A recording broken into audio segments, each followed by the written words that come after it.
राधा वल्लभ श्री हरिवंश। राधा वल्लभ श्री हरिवंश। सत्प्रेम सिंधु मकरंद रसोगधारा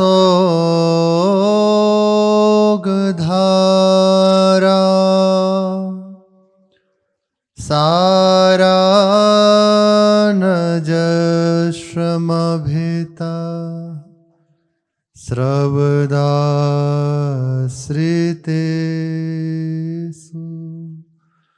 श्री राधिके तब कदा चरणारविंदम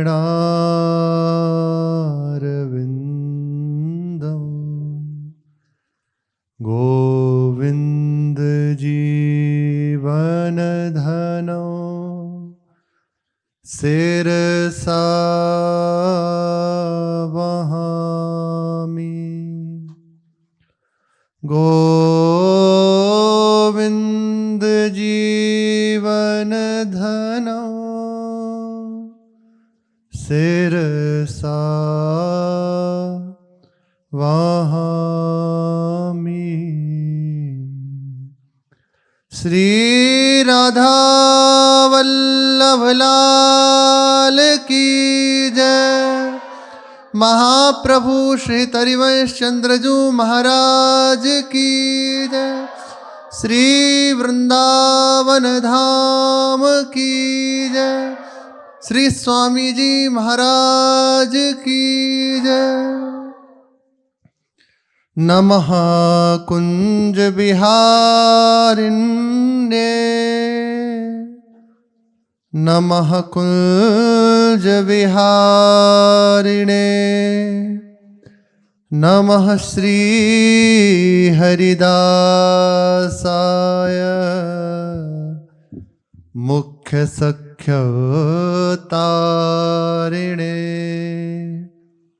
मुख्य सख्यवतारिणे।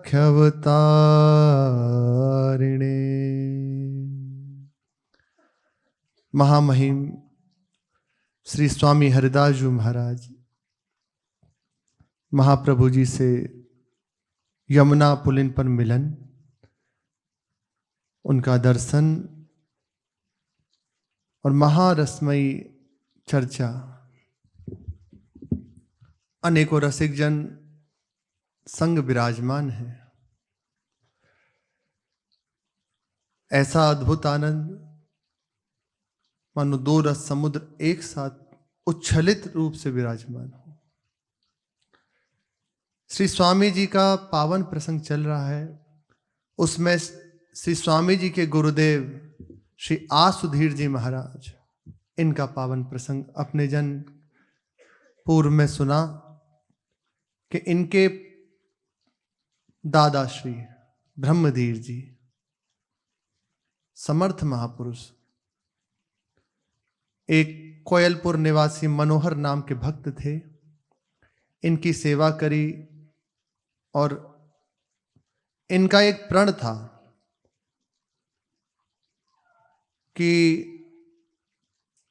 भागवतिक गुणों से युक्त जो महापुरुष होंगे, करुणा कुशल होंगे, उनके चरणों में अपनी पुत्री को समर्पित कर दूंगा। तो ये समस्त गुण इन्हें श्री ब्रह्मधीर जी में मिले। श्री कृष्ण जन्मोत्सव पर श्री ब्रह्मधीर जी ने कहा कि मांगो क्या चाहिए।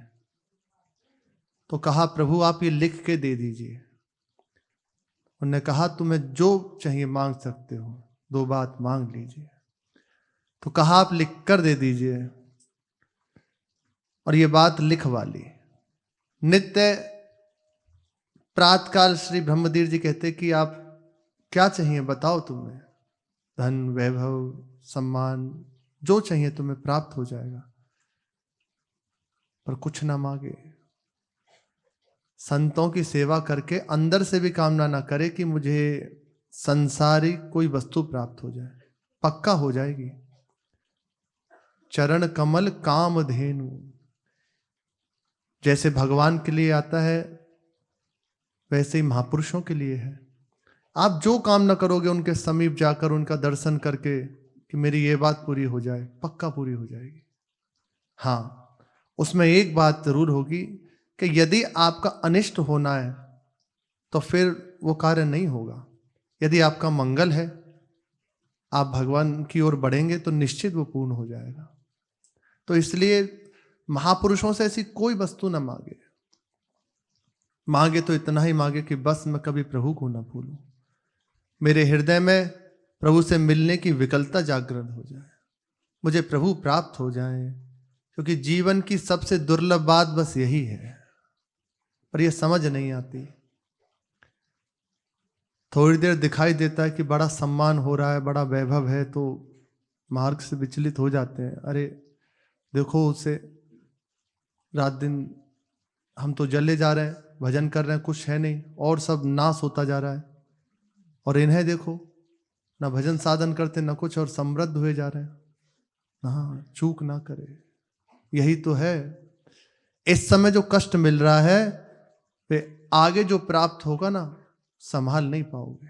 महापुरुषों के वचन है कि प्रभु एक एक चेष्टा आपकी देख रहे हैं। जब वे देना प्रारंभ करेंगे तो आप संभाल नहीं पाओगे। सत्य बात कह रहे हैं। जिस समय प्रभु देना प्रारंभ करेंगे तो बस इतना ही रहता है, आंखों से अश्रु और मुख से कि बड़ी कृपा, इसके सिवा कुछ नहीं रह जाता। और पहले ही सोचने लगे कि अरे इतने दिन हो गए जब करते हुए, भजन करते हुए, मार्ग में चलते हुए, कुछ प्राप्त नहीं हो रहा, और जिसे देखो वे प्रतिकूल ही है, शरीर भी रोगों से ग्रसित है, मन भी विपरीत है, और नाना प्रकार की सब वृत्तियां, चाहे कोई अपमान करके चला जाता है, यहाँ तो कुछ नहीं, क्या यही भजन का फल है? ना, भगवान आपको ऐसी स्थिति पे पहुंचाना चाहते हैं, ऐसी जगह पहुंचाना चाहते हैं जहां कोई स्पर्श नहीं कर सकता, केवल प्रभु होंगे, सच्चिदानंद में प्रेम राज्य होगा। ऐसी जगह प्रभु पहुंचाना चाहते हैं। उन्होंने कहा, प्रभु मैं मांग लूंगा, प्रातःकाल मांग लूंगा। ऐसे करते करते राधाष्टमी हुई। राधा अष्टमी पर श्री ब्रह्मधीर जी वृषभानु बाबा बने, और संत जन कीर्ति मैया आदि ब्रजवासी जन बने, और श्री मनोहर जी और उनकी पत्नी वे ढांडी ढांडिन बने। हमारे राधा वल्लभ जी में भी रात्रि के समय ढांडी ढांडी नृत्य होता है, बड़ा कारुणिक प्रसंग होता है। हमने एक स्थान पर श्री राम जी का मंदिर है, उसे भी जनक भवन ही कहते हैं, तो वहां देखा कि सुंदर उत्सव हुआ श्री ठाकुर जी का। और उसके बाद मंदिर के जो पुजारी थे, 2 पुजारी जी थे, उनमें से एक पुजारी जी बहुत भावुक प्रकृति के थे, बड़े सहज सरल स्वभाव। वे श्री ठाकुर जी के सामने ढांडी बने और रो रो के प्रभु के सामने उनकी लीलाओं का गायन कर रहे थे। ऐसा अपने को दर्शन करने को सौभाग्य मिला राम जी के सामने। ऐसी अवस्था थी कि मूर्छित हो रहे, बड़ी करुण प्रसंग होता है। भगवान के सामने दैन्य होके, प्रभु बस आपके अतिरिक्त कोई नहीं, पूरी जब वंशावली वर्णन करे। तो ऐसे ही श्री मनोहर जी ने श्री ब्रह्मधीर जी के सामने की लीला, अभिनय चल रहा था, उसमें लीला करी। ब्रह्मधीर जी बहुत प्रसन्न हो गए। भक्त को अपने भगवान के अतिरिक्त कुछ अच्छा नहीं लगता। उनकी चर्चा सुना दो, उनका नाम सुना दो, बस वो इसी से प्रसन्न हो जाते हैं। वो जब देखते हैं कि ये हमारे प्रभु से प्रेम करता है तो आप मांगो मत, बिना मांगे करुणा करने लगते हैं। आपका हृदय बिना प्रयास के महापुरुषों की कृपा से उनकी ओर बढ़ने लगता है, भगवान की ओर बढ़ने लगता है। हृदय में द्रवण क्रिया, प्रीति, प्रभु के मिलने के बाद, ये संत महापुरुषों की विशेष कृपा दृष्टि से होता है। नहीं तो इतना विक्षेप चित्त देता है भजन करते हुए। जो कर रहे हैं वही जानते हैं। कभी मन की विपरीत भावना है, कभी कुछ। ये केवल महापुरुषों की कृपा। तो कहा मांगो क्या चाहिए। कहा कि प्रभु तुम ते मैं इन गुण ते अधिक, अरु पुनि परम कृपालु, जो निज प्रण को कृष्ण तजी, भीषम प्रण प्रतिपाल। जितने गुण मैंने भगवान से आकांक्षा करी थी कि ऐसे ऐसे गुण हो, वे सब आप में विराजमान हैं और बढ़ के भी हैं। अब जैसे भीष्म की प्रतिज्ञा को भगवान कृष्ण ने रखा, ऐसे ही मेरे भी प्रण को रख लीजिए आप। यह वर एक देहु मोहि स्वामी, अब मोहि करो परम निष्कामी। बस प्रथम वर मुझे यही दे दीजिए कि मेरी पुत्री है, सर्वगुण संपन्न है, उसका आप पारिग्रहण कर लीजिए, उसे अपने चरणों में स्वीकार कर लीजिए। दूजो वर ऐसी विधि पाऊं, देह अंत लो बिछुरी न जाऊं। और दूसरा वरदान ये चाहता हूं कि जब तक इस शरीर में प्राण रहे आपका अदर्शन ना हो, आपके चरणों को छोड़कर कहीं ना जाऊं। बस मुझे इतना दे दीजिए और मुझे कुछ नहीं चाहिए। तत्काल उनकी प्रतिज्ञा को पूर्ण किया कि दिया, और विधिवत उनकी पुत्री से पारिग्रहण संस्कार किया, पारिग्रहण किया। और वहीं कोयलपुर में रहने लगे श्री ब्रह्मधीर जी महाराज। कुछ समय पश्चात इनके बड़े तेजस्वी गंगा जमुना का पावन संगम के मध्य में कोयलपुर विराजमान है। वहां श्री ज्ञानधीर नामक एक पुत्र प्रकट हुए। ये मानो ज्ञान भक्ति से ही युक्त हो, बहुत दिव्य महापुरुष श्री ज्ञानधीर जी महाराज।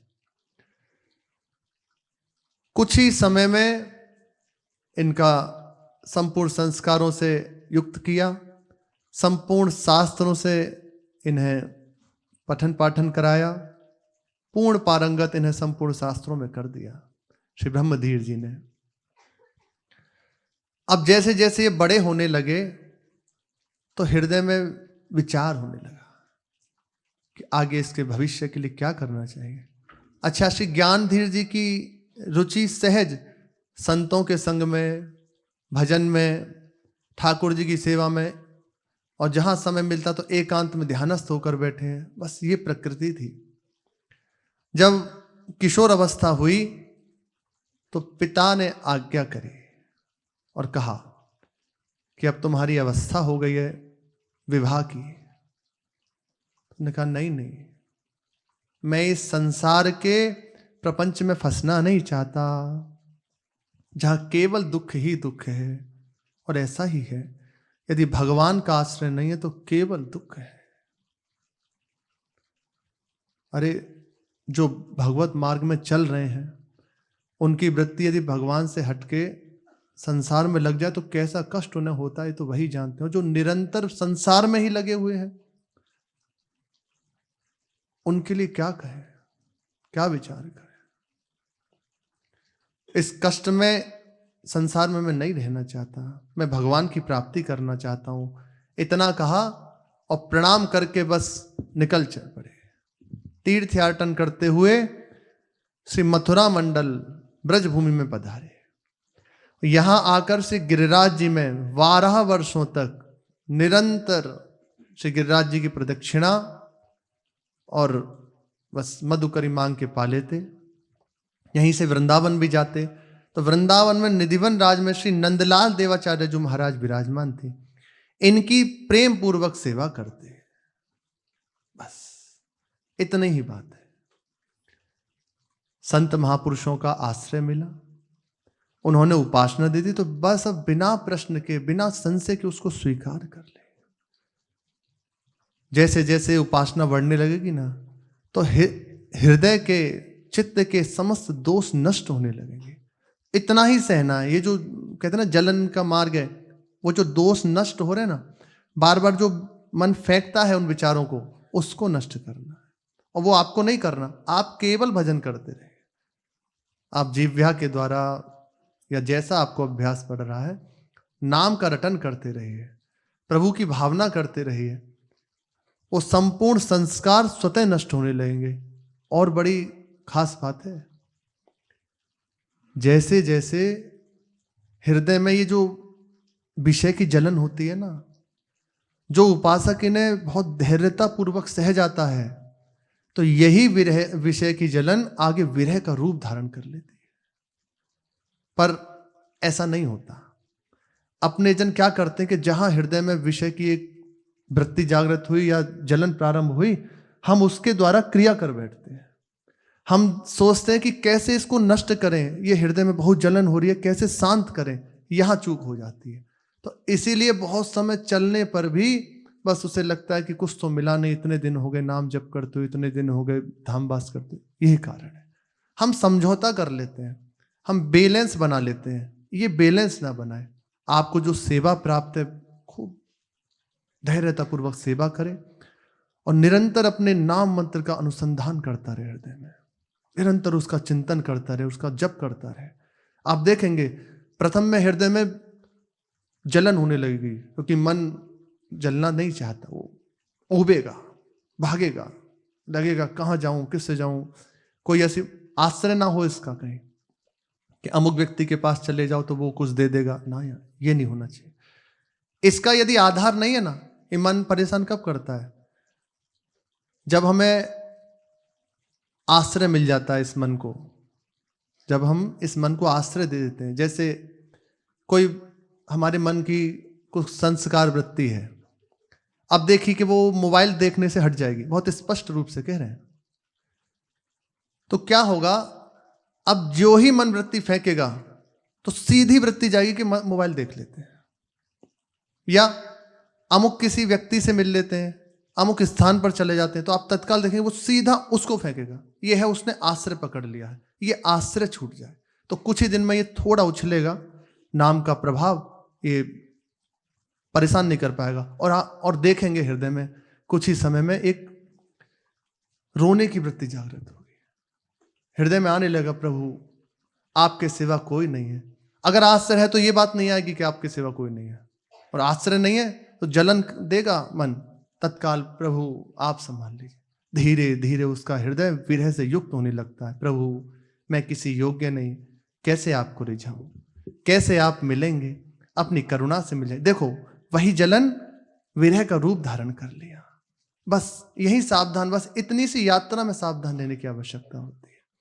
पर बहुत बिरले जन होते हैं जो यहां सावधान रह पाए, और कहीं ना कहीं हम आश्रय ले ही लेते हैं, उसको एक रास्ता दे देते हैं, इसलिए फिर खालीपन हृदय में बना रहता है। सब कुछ करते हुए भी क्यों? क्योंकि वो एक हमने छेद दे दिया, समझ रहे? जैसे मटका है, जल से भर रहा है और नीचे छेद है, तो वो ऊपर से तो भरता हुआ दिखाई दे रहा है, सेवा सत्संग वाणी पाठ नाम जप आदि सब, पर नीचे छेद है तो उसके द्वारा श्रवित हो रहा है, इसलिए अनुभव नहीं हो पाता, बहुत समय बीत जाता। ये छेद ना हो पाए तो विरह का रूप यही जलन धारण कर लेगी। इसी में प्रभु के लिए पुकार होती है, भागता है प्रभु की ओर, कहा करूं कहां जाऊं मिले नंद नंदन। मीरा जी कहते हैं घड़ी एक, इसी विरह की अवस्था में कह रही हैं, यही विरह, ये विषय की जलन विरह का जब रूप धारण कर लेती है तो उसको फिर अपना बल नहीं दिखता, ये दिखता है आप अपनी करुणा से लीज जाइए, मेरे में ना सामर्थ्य है, मेरा हृदय भी पवित्र नहीं, कैसे आपको पुकारूं। इसी विरह अवस्था में ऐसी पुकार होने लगती है। घड़ी एक नहीं आवड़े,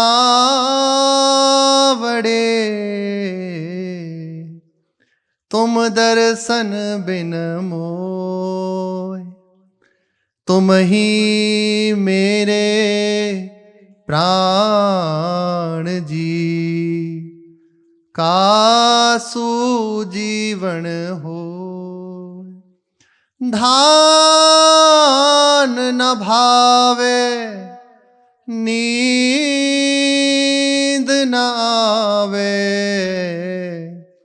विरह सतावे मोय, घायल सी घूमत फिरूं, रे मेरो दर्द न जाने को। एक समय प्रसाद न मिले तो देखो क्या लगता है, वो चित्त वहीं, अरे इतना ही नहीं, क्या आइटम बना है।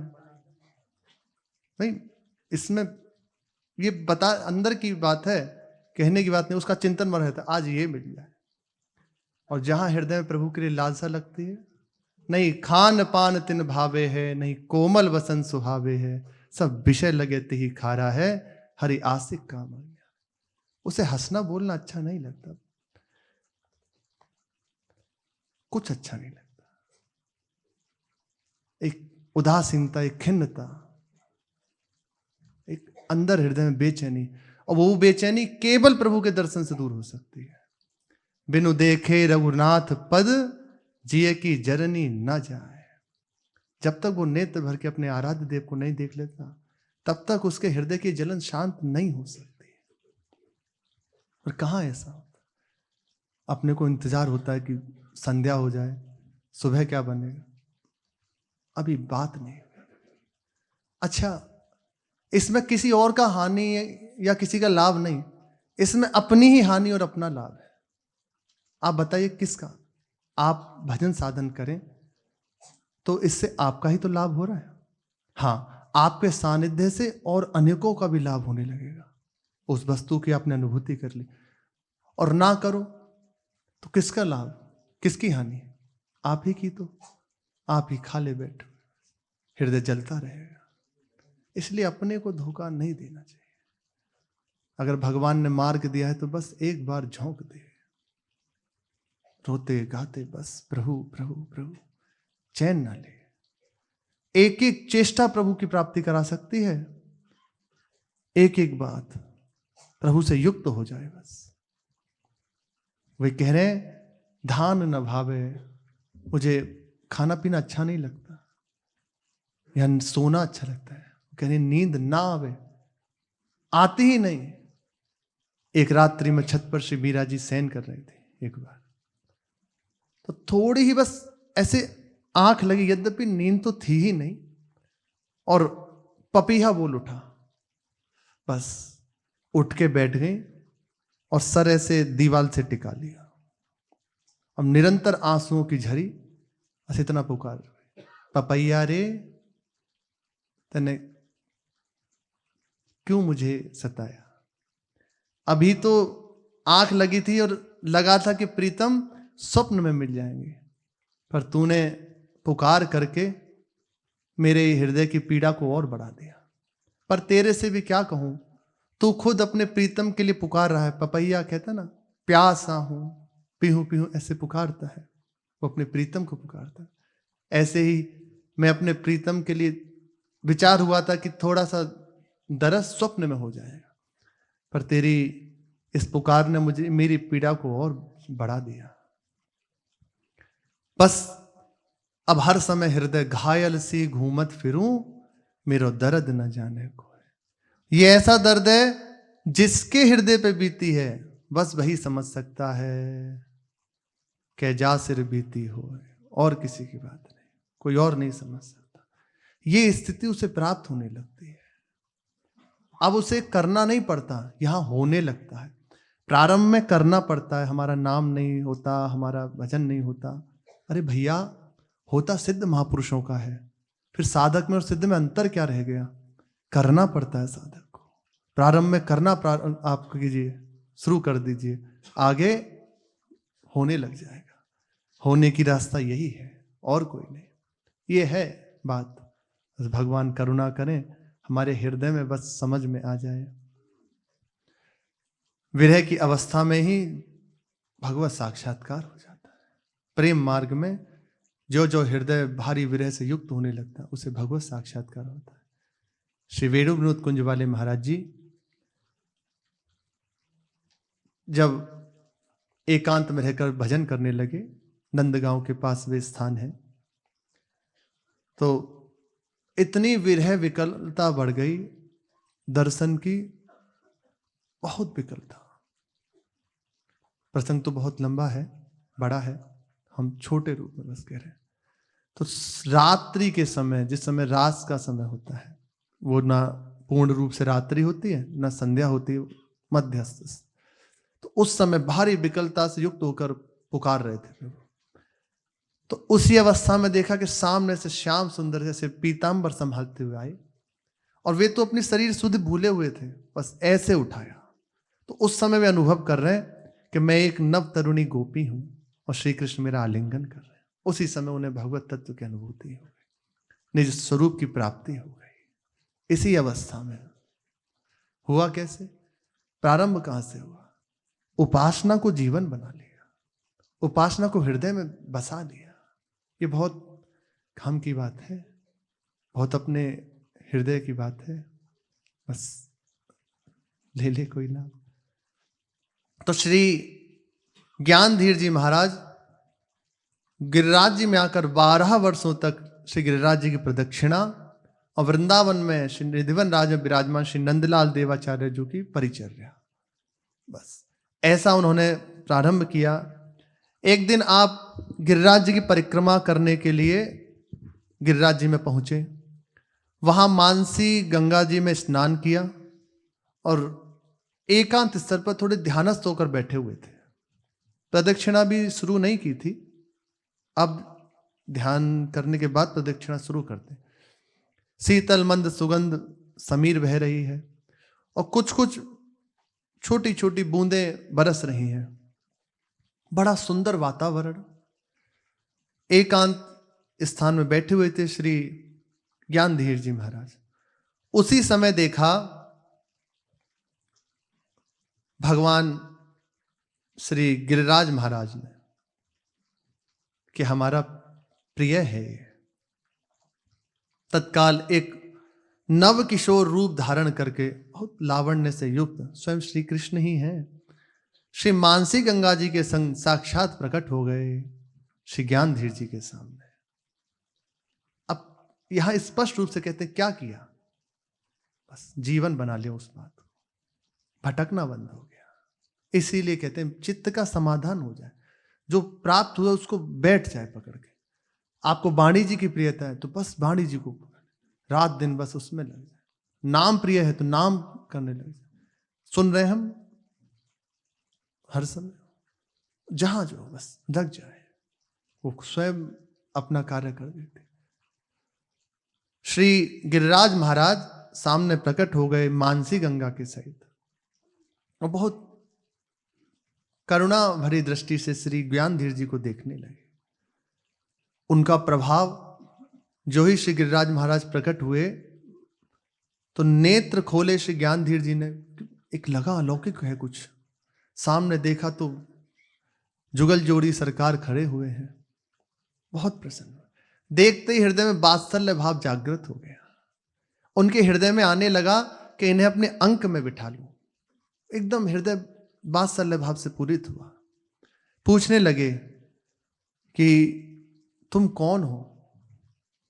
मेरा बैरागी मन आपको देखकर वात्सल्य भाव से युक्त हो गया। आप कौन हो? कृपा करके मुझे अपना परिचय दें। उनकी जब वाणी सुनी श्री ज्ञानधीर जी की, तो मुस्कुराते हुए श्री गोवर्धन महाराज बोले कि मैं गिरिराज गोवर्धन हूं और ये मेरी प्रिया श्री मानसी गंगा है। आपके हृदय में जो अभिलाषा हुई है ना कि पुत्र रूप से इनका हम दुलार करें, लालन करें, ये निश्चित पूर्ण हो जाएगी। मैं आपकी कामना को पूर्ण करने के लिए ही प्रकट हुआ हूं। हम बहुत प्रसन्न हैं आपसे, और आपके पुत्र रूप में हम प्रकट होंगे। बैरागी होके रह रहे हैं, और देखो भगवान की इच्छा। और इतना कहकर वहां से अंतर्ध्यान हो गए श्री गिरिराज महाराज मानसी गंगा जी के सहित। यहां से आप गिरिराज जी की प्रदक्षिणा करते हुए श्री वृंदावन धाम में निधिवन राज में आए, और आकर जो श्री नंदलाल देवाचार्य जो हैं उनके चरणों में प्रार्थना करी। संपूर्ण जो वृत्तांत था वे सुनाया। और कहा अब आज्ञा दीजिए प्रभु, मैं कोयलपुर जाकर प्रभु की आज्ञा का पालन करूं। ये तो बहुत प्रसन्न हो गए। स्वयं श्री गिरिराज महाराज आपके यहाँ पधारने चाहते हैं, जाओ। आशीष दिया। वहां से आप कोयलपुर आए, आकर ब्रह्मधीर जी को, अपने पिता श्री ब्रह्मधीर जी को संपूर्ण वृत्तांत सुनाया। अब इनके हृदय में बड़ा आनंद कि मेरे यहाँ साक्षात भगवान गिरिराज जी पधारेंगे, मेरे नाती रूप से, नाती तो हुए, नाती रूप से प्रकट होंगे। बहुत प्रसन्न हो गए। कुछ समय बाद श्री मथुरा मंडल में भगवान भूतेश्वर की प्रेरणा से एक जमुना नामक सुंदर कन्या से सर्वगुण संपन्न है, इनका विवाह श्री ज्ञानधीर जी का हुआ मथुरापुरी से। भूतेश्वर जी के वो भक्त थे, उनके परिवार को भूतेश्वर नाथ ने प्रेरणा करी और उनकी पुत्री का विवाह श्री ज्ञानधीर जी से हुआ। ये ऐसे सर्वगुण संपन्न, पूर्ण भक्ति भाव से युक्त, संतों की सेवा, श्री ठाकुर जी की सेवा, सास ससुर की सेवा, अपने पति की सेवा, सबके चित्त को अपनी ओर आकर्षित कर लिया सेवा से। इनकी भजन की रीति को देखकर श्री ज्ञानधीर जी भी बड़े विस्मय में हो जाते कि ऐसी पद्धति, ऐसा प्रेम ठाकुर जी से इनका। बहुत प्रसन्न होते। सास ससुर तो न्यौछावर हो गए थे, श्री ब्रह्मधीर जी और उनकी पत्नी बिल्कुल न्यौछावर हो गए थे इनकी सेवा से। संतजन खूब प्रसन्न रहते, हर समय बने ही रहते, बहुत दुलार। अब जब विवाह हुआ तो कुछ समय बाद श्री गिरिराज महाराज इनके यहाँ पुत्र रूप से प्रकट हुए। कुछ समय बाद श्री गिरिराज महाराज पुत्र रूप से श्री ज्ञानधीर जी के और श्री जमुनाबाई जी के पुत्र रूप से प्रकट हुए। अगहन शुक्ल पंचमी के दिन आपका प्रादुर्भाव हुआ। दिव्य मनोहर वेश, श्याम कांति, माता पिता परिजन पुरजन जितने जन थे वे सब देखकर आह्लादित होते, प्रसन्न होते। बस एक बार यदि दृष्टि से देख ले तो चित्त नहीं होता कि दृष्टि हटा ले। इतने सुंदर स्वयं श्री कृष्ण ही हैं, कोई और थोड़ी है। गिरिराज महाराज साक्षात श्री कृष्ण ही हैं। खूब बधाइयां गाई गई, जितने भी नर नारी थे सबको भेंटें दी गई। संतों को खूब सुंदर सुंदर वस्त्र हैं, उनको भेंटें हैं, प्रसाद है, खूब पवाया गया। और यहाँ से श्री हरिदेव जी इनको सूचना भेजी कि हमारे यहाँ पुत्र रूप से श्री गिरिराज महाराज प्रकट हुए हैं। आपने चरणामृत, कंठी, ठाकुर जी की प्रसादी, माला आदि लेकर भेजा तो देखा गुरुदेव स्वयं इस रूप में पधारे हैं। तो संतों के सहित खूब अच्छे से उनकी पधरावनी की और बहुत सब प्रसन्न हुए। बड़ा मंगल में उत्सव हुआ श्री ज्ञानधीर जी के पुत्र श्री आसुधीर जी महाराज का। कुछ समय जब व्यतीत हुआ तो श्री ज्ञानधीर जी महाराज जब उत्सव आदि पूर्ण हो गए तो अपने पुत्र श्री गिरिराज महाराज, आसुधीर जी नाम तो अब रखा जाएगा, इनको लेकर अपने परिवार के साथ वृंदावन आए और वृंदावन में आकर श्री हरिदेव जी से प्रार्थना करी, प्रभु ये आपकी वस्तु है, बस अब चाहे जो आप आज्ञा करें, आशीर्वाद दें। देखते ही कहा इसका नाम आसधीर होगा, क्योंकि बहुत दिन से इनके प्रकट होने की आशा थी। सबको पहले से ही पता चल गया था कि स्वयं गिरिराज महाराज प्रकट होने वाले हैं, तो इसलिए सबके हृदय में इसकी आशा थी कि कब प्रकट होंगे। और मन में जब ये प्रकट हो गए तो अब धैर्य धारण होगा, धीरता आ गई, इसलिए इनका नाम आसधीर होगा। उन्होंने अपने गुरुदेव का पूजन किया, खूब भेंट आदि दी और फिर आज्ञा लेकर श्री ज्ञानधीर जी अपने परिवार के साथ कोयलपुर आ गए। श्री आसधीर जी महाराज की बाल लीलाएं बड़ी आनंदमयी, जैसे श्री कृष्णचंद्र जी की ऐसे ही इनकी बाल लीलाएं, सबका मन मोहित हो जाता। जैसे चंद्रमा शुक्ल पक्ष से बढ़ता है, ऐसे ही श्री आसधीर जी महाराज बढ़ने लगे। संपूर्ण संस्कार इनके हुए, शास्त्रों का अध्ययन हुआ। अब माता पिता के तो मानो प्राण ही हो, माता पिता तो देख के ही जीते हैं। अब इन्हीं से इनका गृह श्रृंगारित रहता। ऐसा दुर्लभ पुत्र प्राप्त हुआ है तो क्या कहें।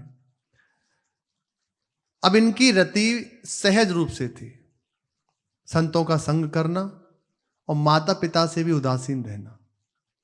एकांत में ध्यानस्थ बैठे हैं, श्री ठाकुर जी की सेवा कर रहे हैं या संतों के संग हैं, पाठ कर रहे हैं और सबसे उदास, जो भी बाहर के जन आते हैं उनसे भी बातचीत नहीं करते, माता पिता से भी बात नहीं करते, उदासीन रहते। अब एक दिन बड़े अधीर हो गए श्री ज्ञानधीर जी महाराज। उन्होंने पूछा कि पुत्र, तुम हमसे इतना उदास क्यों रहते हो, ऐसा क्या? तब उनने कहा कि मुझे ये संसार बिल्कुल प्रिय नहीं लगता, ये धन वैभव ये सब मुझे अच्छा नहीं लगता। तो उन्होंने कहा हमने तो तुम्हारे विवाह की बात मन में विचार कर रखी है। बोले नहीं नहीं पिताश्री, मैं ये नहीं कर सकता, मैं विवाह नहीं कर सकता। क्यों, ऐसा क्यों? आपकी आज्ञा सिरोधार्य है, पर मैं इस सांसारिक चक्र में फंसना नहीं चाहता। आप स्वयं ज्ञानी हैं, सब जानते हैं, लेकिन अब मेरे हृदय में संसार की कहीं भी रति नहीं है, रंच मात्र भी। आपसे कुछ भी छिपा नहीं है। ये जगत का लाड़चाव ऐसा मानो कि कसाई का पाला हुआ बकरा। ये जन समाज, माया में जगत जंजाल, बस सब फंसा हुआ है, मुझे दिखाई देता है ऐसे। श्री हरि के चरणों से विमुख रहकर 84 लाख योनियों में जीव भटक रहे हैं, निरंतर चक्र काट रहे हैं। एक 84 लाख योनि की बात नहीं है, वो निरंतर चक्र चली रहा है उसका। एक बार भोग लिया ऐसा नहीं, अब वो कब से चक्र चली रहा है 84 लाख योनियों का, बस उसमें भटकता रहता है जी। इसलिए इन सब की अधोगति हो रही है और मैं इस अधोगति में जाना नहीं चाहता।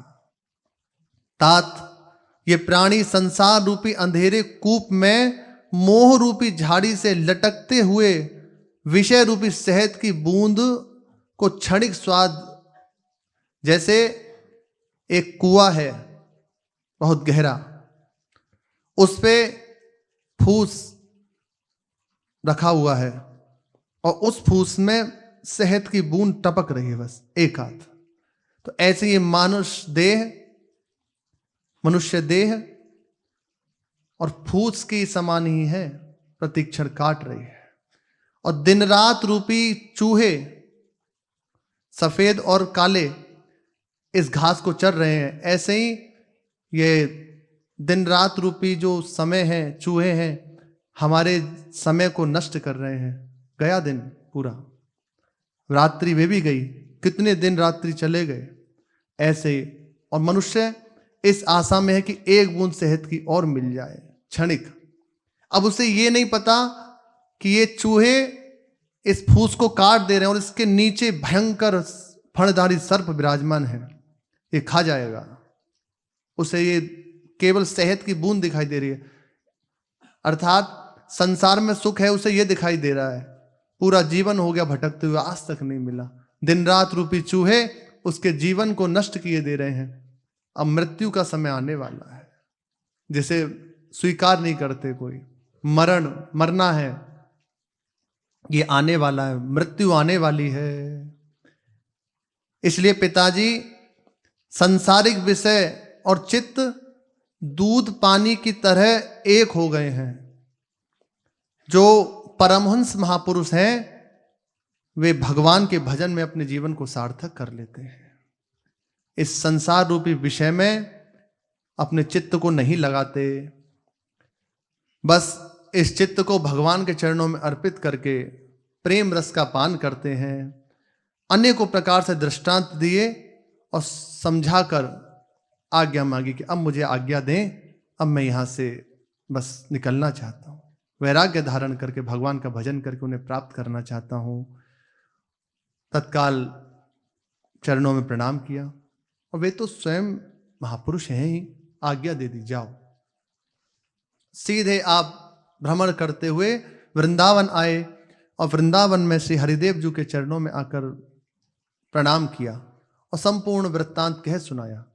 जब देखा कि वैराग्य धारण करके ये अपने परिवार को छोड़ के शरीर संसार के मोह को त्याग करके आ गए हैं, तो वेश दिया, मंत्र दिया, उपासना दी और अपने समीप ही रहने रख लिया।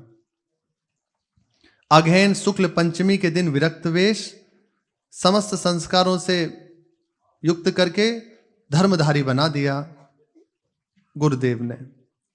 कुछ दिन पश्चात देखा कि ये सुयोग्य हैं, योग्य हैं, तो अपनी गद्दी का अधिकार उन्हें प्रदान कर दिया। बड़े महिमाशाली श्री आसुधीर जी महाराज हुए, बहुत महिमाशाली हुए। श्री गुरु कृपा से आप परम विरक्त महाअनुरागी परम रहस्य नित्य के लिए रस का उपभोग करके उन्मत्त रहने लगे। परम वैराग्य स्वरूप रसिक शिरोमणि श्री स्वामी आसुधीर जी महाराज के 2 शिष्य हुए। प्रथम रसिक अनन्य श्री स्वामी हरिदास जी महाराज और द्वितीय श्री देवदत्त जी महाराज। इनका पावन प्रसंग अपने आगे श्रवण करेंगे। शेष चर्चा आगे। श्री राधा वल्लभ लाल की।